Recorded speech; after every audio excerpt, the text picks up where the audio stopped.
Hi guys, in this video I want to address carbohydrate cycling or carb cycling within the context of fat loss.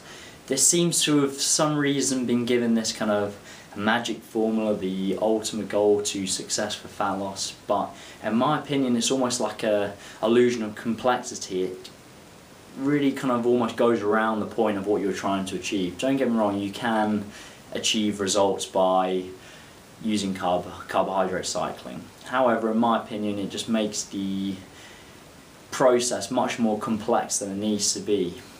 In my opinion, you can get just as good results using a more linear approach where you're just tapering down calories and or increasing expenditure through cardio. And I'm going to add a little caveat to this. I do see higher carbohydrate refeed days when required. So there's a key point there, I said when required. So if you've got an individual who's, let's say, male in around the 20% starting point, there's no need for that person to be carbohydrate cycling. He's got a lot of body fat to lose.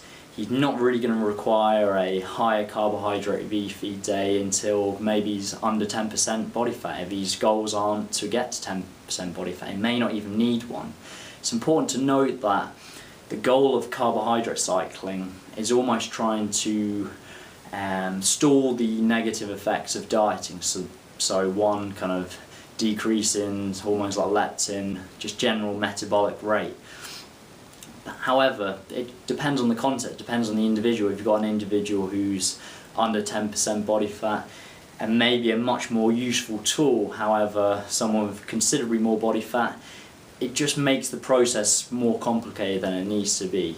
So as I said previously, I do believe that high carbohydrate refeed days do have their place for a leaner individual, but notice I like to use them when required, when there's a stall in progress, when their performance in the gyms may be dropping. However, it's not just a random approach. That's the biggest problem I see with a lot of these carb cycling approaches. They're completely random, and that's, for some reason, there tends to be these higher carb days. There seems to be excessively large. I can't understand why. So therefore, in my opinion, carb cycling can be a tool perhaps for a leaner individual. However, I believe that a linear approach is more straightforward, easier for the client to adhere to, and you just therefore add refeed days if and when required. This could be once every 2 weeks, once a week. It varies depending on their current status, their progress.